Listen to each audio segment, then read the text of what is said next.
Макул біраздан кейін өзім байланышам, Нұрбек жүрді, намаз оқып қойды, намаз оқып ошо намаз уақыты болып қалды, как раз кеттік. Сен дарат алып аласың, азыр?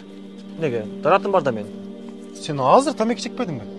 Тамеки чектім, бірақ тамеки даратты бұзбайды да. Тамеки, насвай, как положено, даратты бұзады.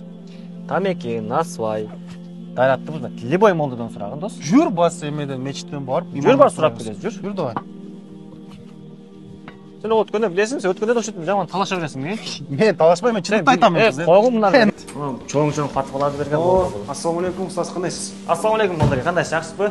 Ұстаз, бізде мындай мәселе болып қалды, азыр шам оқиын деп мешітке кетіп отырсақ, талашып қалдық да, дарат мәселесі бойынша айтшы. Бұл досуыз тамеки чекті, даратты бұзылды, дарат алып алды досуым десем, бұл даратты бұзбайды сигаре, тамеки бұзбайды деп айтып отады да.